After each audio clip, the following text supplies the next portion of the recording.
जयन्ति भुवनप्राणपदपङ्कजरेणवः అధికార పరిగ్రహ పద్ధతి 20 శ్లోకం రిపీట్ பண்றேன். అధిష్టే పాదుకా సామే యస్యాః సాకేతవాసిభిః అన్వయ వ్యతిరేకాభ్యాం అన్వమీయత వైభవం మోచిత స్థిరచరానయత్నతః కోసలాన్ జనపదానుపాస్మహే యేషు కాంశ్చన బభూవ వత్సరాన్ దైవతంత్రుజ వైరిపాదుకాం సామ్రాజ్య సంపదివదాస జనోచితాత్వం రామేణ సత్యవచసా భరతాయ దత్తా సత్వాన్నివేశ్య చరణావని భద్రపీఠే పృథ్వీం భోజ బుభుజే చ యశో విభూతిం భోగానన్య మనసాం మణిపాదుకే త్వం పుష్ణాసియంతు భజతా మనుషంక సిద్ధాం తేనైవ నూనమభవద్ భరతస్య సాధోః అప్రార్థితం త్రిహ రాజ్యమవర్జనీయం రామప్రయాణజనితం వ్యపనీయ శోకం రత్నాసనే స్థితపతి మణిపాదరక్షే పృథ్వీం నిజేన యశసా విహితోత్తరీయాం ఏకాతపత్రదకాం భవతి విజేనే రామాజ్ఞయా పర్వతే పరిగృహ్య రాజ్యం రత్నాసనం రఘుకులోచితమాశ్రయంతే శుద్ధాం పదావని పునర్భవతి విజేనే స్వాతంత్రలేశకలుషాం భరతస్య కీర్తిం పౌలస్తవీర్యవదనస్తవకావసానాత్ పుష్పాణి దండకవనే శపచేతుమిచ్చోహం రక్షాధురం ధృతవతి మణిపాదుకే త్వం రామः సమైథిలసుతా సహితే ప్రచారే పాదావని ప్రచరచామర బృందబుంధ్యే భద్రాసనాస్తరగతా భవతి విరేజే ఆకీర్ణ దివ్య సలిలే కటకే సుమేరోః అంభోజినీవ కలహాయిత హంసయూథా మాన్యే రఘూద్వహపదే మణిపాదుకే త్వాం విన్యస్య విగ్రహవతీమివ రాజ్యలక్ష్మీం ఆలోలమక్షవలయీ భరతో జటావాన్ ఆలంబ్య చామరమనన్యమనాశిషేవే ప్రాప్తే దివం దశరథే భరతే విలక్షే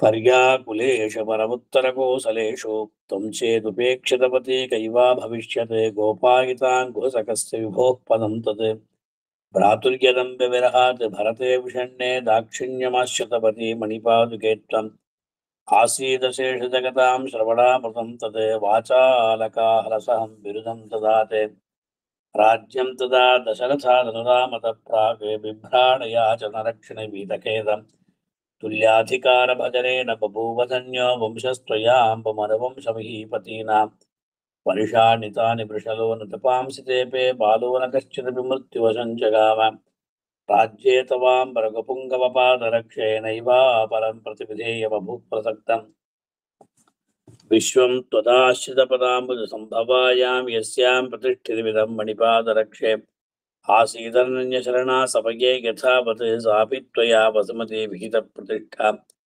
ప్రాయేణ రామ విరహ వ్యథితా తదానీముత్సంగమాశ్రితపతి తవ రాజ్యలక్ష్మీః తామేవ దేవిరను జీవయితుం జలార్ద్రామంగీచకార భవతి భరతోపనీతాం వీరవ్రత ప్రణయిని ప్రథమే రఘూణాం ప్రాప్తే చిరాయ భరతే వ్రతమాసిధారం త్యక్త్వా పదావని తదా వివిధాన్ విహారాన్ ఏకాసికా వ్రతమపూర్వమవర్తయస్త్వం కాకుత్స్థపాద విరహ ప్రతిపన్నమౌనాం నిష్పందతాముపగతాం మణిపాదరక్షే ఆశ్వాసయన్నివ ముహుర్భరతస్తదానీం శీతైరవీజయత చామరమారుతైస్త్వాం యత్ర క్వచిద్విరహతోపి పదారవిందం రక్ష్యం మయా రఘుపతేర్ద భావయంత్యా నిశ్శేషమేవ సహసా మణిపాదరక్షే నిష్కంటకం జగదిదం విదదే భవత్యాం రామం త్వయా విరహితం భరతం చ తేన త్రాతుం పదావనితదా యదభూత్ప్రతీతం రామానుజస్య తవ చాంబ జగత్సమస్తం జాగర్తితేన ఖలు జాగరణవ్రతేన అంతఃపురే పరిజనైః సమయోపయాతైః అభ్యర్చితా భవసి యా వినియోపవన్నైః సా కోసలేశ్వరపదావని భూపతీనాం సంఘట్టనం మకుటపంక్తిభిరంధ్రభూస్త్వం 162 கமலா ரங்கநாதன் சொல்லுங்க. பிராப்யாதிகாரம் ప్రాప్యాధికారముచితం ఉచితం ముచితం భువనస్య భువనస్య గుప్త్యై గుప్త్యై భద్రాసనం భద్రాసనం భరతవందితం భరతవందితం ఆశ్రయంత్యా ఆశ్రయంత్యా मध्येवतीर्नमिव मध्येवतीर्णमिव माधवपादरक्षे माधवपादरक्षे मातस्त्वयापि मातस्त्वयापि मनुवंशमहीपतीनां मनुवंशमहीपदीनां कण्णन् சொல்லுங்க कण्णन् राजासने कण्णन् ராஜாசனே யார் சொல்றா? கண்ணன் பிரேமா சொல்ல சொன்னேன் இல்லையா? சரி சொல்லு. திரௌபதி ஜப் ராஜாசனே ராஜாசனே ரகுகுலோத்வஹ ரகுகுலோத்வஹ பாதரக்ஷே பாதரக்ஷே நீராஜனம் நீராஜனம் సమభవత్ సమభవతు సమయోచితం తే సమయోచితం తే శ్లాఘావశేన శ్లాఘవశేన బహుశః బహుశః పరిఘూర్ణితాభిః పరిగూర్ణితాభిః సామంతమౌళి సామంతమౌళి మణిమంగళ మణిమంగళ దీపికాభిః దీపికాభిః నెక్స్ట్ విజయ. ఓకే ఓకే నెక్స్ట్ విజయ. పృథ్వీపతీనాం యుగపత్ కిరీటాః ప్రత్యర్థినాం ప్రాణితుం అర్థినాం చ ప్రాపుస్తదా రాఘవపాదరక్షే త్వదీయం ఆస్థానికపాదపీఠం. ఓకే దేవకి ప్రణమ్య రంగేశ్వర పాదరక్షే ధూరోపనీతైః ఉపదా విశేషైః సభాజయంతి స్మ తదా సభాయాం ఉచ్చైస్తరాం ఉత్తరకోసలాస్త్వాం గోదాగిరిజ అపావృతద్వారం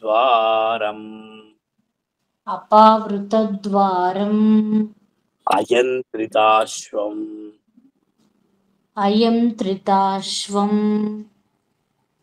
రంగేశపాదావనే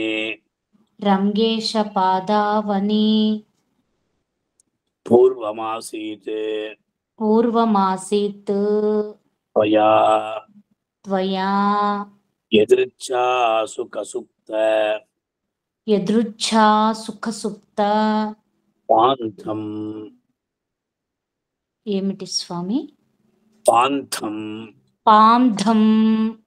రామే వనస్థేపి పదం రఘూణాం భూమా ముకుందన్ అనన్యభక్తి మణిపాదుకే త్వాం అభ్యర్చయన్ దాశరథిర్ద్వితీయః వికల్ప్యమానః ప్రథమేన కీర్త్యా వంద్యః స్వయం వ్యోమసదాం బభూవ. గాయత్రి అరణ్యయోగ్యం పదమస్పృశంతి రామస్య रामस्य राज्यार्हपदे निविष्टा राज्यार्हपदे निविष्टा आस्थान आस्थान नित्यासिकया नित्यासिकया निरास्थः निरास्तः स्वर्गौकसाम् स्वर्गौकसां स्वैरगतेर्विघातम् स्वैरगतेर्विघातम् चलामालिनी राजासने चेत् राजासने चेत् भवती निषन्ना भवति निषण्णा रङ्गेशपादावने रङ्केशपादावनी तन्न चित्रम् तन्न चित्रम् यत्राधिरूढाः यत्राधिरूढाः क्रमशः क्रमशः पुरा त्वम् पुरा त्वाम् उत्तंसयन्ते उत्तंसयन्ते रघुसार्वभौमाः रघुसार्वभौमाः ஓ கண்ணன் இருக்காங்களா இல்லையாம்மா? நோவா கண்ணன் இல்ல. ராம் சொல்லுங்க. பத்ராசனம் சேத்து ஒரு நிமிஷம் 169 భద్రాసనం చేత్ పరివృత్తమాసీత్ పరివృత్తమాసీత్ దేవిక్షణం దేవిక్షణం దక్షిణతో ముఖం తే దక్షిణతో ముఖం తే కథం భవేత్ కథం భవేత్ కాంచన పాదరక్షే కాంచన పాదరక్షే రామస్య రామస్య రక్షో మృగయా విహారః రక్షో మృగయా విహారః యా சொல்லுங்க அப்படியே கடை యావత్వయా యావత్వయా రాఘవ పాదరక్షే రాఘవ పాదరక్షే జిగీషిత జిగీక్షిత రాక్షస రాజధాని రాక్షస రాజధాని మాలేవ మాలేవ తావల్లులిత తావల్లుళిత మదాంధైః మదాంతైః ఉద్యాన శాఖా ఉద్యాన శాఖాం మృగయూథపైస్తే మృగయూతపైస్తే ராஜா மாமி சொல்லுங்க. மஹீக்ஷிதா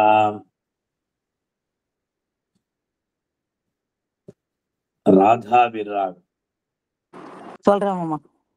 மஹீக்ஷிதா மஹீக்ஷிதாம் ராகவ பாதரக்ஷே ராகவ பாதரக்ஷே భద్రాసనస్థాం భద్రాసనస్తాం భవతీం స్పృశంతః భవతీం స్పృశంతః పూర్వం తథాత్వే పూర్వం తదాత్వే నియతేపి భూయః నియతేపి భూయః కళ్యాణతామానశిరే కళ్యాణతామానశిరే కిరీటాః కిరీటాః అనిచ్చతః అనిచ్చతః పాండరమాతపత్రం పాండరమాదపత్రం చిత్రావితీర్ణం పిత్రావితీర్ణం మణిపాదరక్షే మణిపాదరక్షే ఆసీత్ త్వదర్థం ఆసీత్ త్వదర్థం వితృతేన తేన వితృతేన తేన ఛాయా సమగ్ర ఛాయా సమగ్ర భరతస్య మౌళౌ భరతస్య మౌళౌ గోదాగిరిజ పాదుకే పాదుకే రఘుపతౌ యదృచ్ఛయా రఘుపతో యదృచ్ఛయా ప్రస్థితే ప్రస్థితే వన విహార కౌతుకాత్ वनविहारकौतुकात् आधिराज्यम् आधिराज्यम् अधिगम्यते युवाम् अधिगम्यते युवाम् अक्षतं वसुमतीम् अक्षतं वसुमतीम् अरक्षतम्. अरक्षतम्. ओके, नेक्स्ट भूमा रघुवीर पदानुषंग रघुवीर पदानुषंग मात्रात् मात्रात् परिबर्हेषु परिबर्हेषु निवेशिता यदि त्वम् निवेशिता यदि त्वम् अधिकारदिने अधिकारधिने कथं पुनस्ते कथं पुनस्ते परिवारास्तव परिवारास्तव पादुके बभूवुः पादुके बभूवुः. नेक्स्ट गायत्री पुरुषार्थ पुरुषार्थ चतुष्टयार्थिनीनां चतुष्टयार्थिनीनां परिषत्ते परिषित् महिता महिता वसिष्ठमुख्यैः वसिष्ठमुख्यैः त्रयविक्रयणपट्टणम् क्रयविक्रयपट्टणम् प्रजानाम् अभवत् अभवत्. काञ्चन पादुके तदानीं काञ्चन पादुके तदानीं विजयमा சொல்லுங்கோ मनुजत्वती मनुजपति வேண்டாம் मनुजत्व मनुजत्व चिरोहितेन शक्ये तिरोहितेन शक्ये वपुषैकेन वपुषैकेन स विरोधिनां निरासे विरोधिनां निरासे अपजत् अभजत्. भरतादिभेदमीशः भरतादिभेदमीशः स्वयमाराधयितुं पदावनित्वाम्. नेक्स्ट यार समझो विजया சொல்லுங்க. ओके देवकी मगधांग मगधांग कलिंगवंग मुख्य कलिंगवंगमुख्यान् विमतान् रंध्रगवेषिणः रन्ध्रगवेषिणः ससैन्यान् ससैन्यान् रघुपुंगवपादुके रघुपुङ्गवपादुके विजिज्ञे ततः भरतः शासनमुद्वहन् शासनमुद्वहन् भवत्याः नेक्स्ट कलामालिनी अनितरवहनीयम् अनितरवहनीयम् मन्त्रिमुख्यैः यदा तत् मन्त्रिमुख्यै यथा तत् त्वयि विनिहितमासीत् सूर्यवंशाधिराज्यम् रघुपतिपदरक्षे रत्नपीठे तदानीं श्रियमिव तदृशु त्वां सादरं लोकपालाः. नेक्स्ट इयर சொல்லாத போது అయిపోయింది. 2 times అవే, థర్డ్ టైం కాదు, 2 times అయిన వాళ్ళు కాకుండా ఇంకా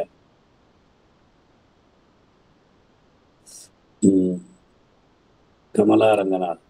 పరిహృత పరిహృత దండకాధ్వగమనం దండకాత్వగమనం పదరక్షిణి తత్ పదరక్షిణి తత్ పరిణత పరిణత విశ్వసంపదుదయం విశ్వసంపదుదయం యువయోర్ద్వితయం యువయోర్ద్వితీయం రఘుపతి రఘుపతి రత్నపీఠమధిరుహ్య రత్నపీఠమధిరుహ్య తదా విదధే తదా విదతే వ్యపగత వైరి వ్యపగత వైరీ భూపనిలయం భూపనిలయం వసుధావయం వసుధావనయం.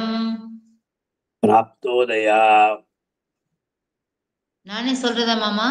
சொல்லுங்க சொல்லுங்க. பிராப்தோதயா பிராப்தோதயா ததானீம் ததானீம் கிமபி கிமபி தமஹ தமஹ தன்னிராகரோத் தன்னிராகரோத் பவதி பவதி தனுரிவ தனுரிவ மனுகுல ஜனுஷாம் மனுகுல ஜனுஷாம் பிரசவித்ரி பிரசவித்ரி ரத்னபாதுகே சவிதுஹு ரத்னபாதுகே சவிதுஹு. इति कवितार्के सम्मस्य सर्वतन्त्र स्वतन्त्रस्य श्रीमद्वेङ्कटनाथस्य श्री वेदान्ताचार्यस्य श्रीरङ्गनाथपादुकासहस्रे अधिकारपरिग्रहपद्धतिः सम्पूर्णा श्रीरङ्गनाथमणिदिव्यपादुकाभ्यां नमः. இதோடைய அர்த்தம் அப்புறம் பார்க்கலாம். ஓகே. कवितार्के सिंहाय कल्याण गुणजालिने श्रीमते वेंकटेशाय वेदांत गुरवे नमः. நமஸ்காரம் மாமா. அடியன் தன்யஸ்மி சுவாமி. नमस्कार.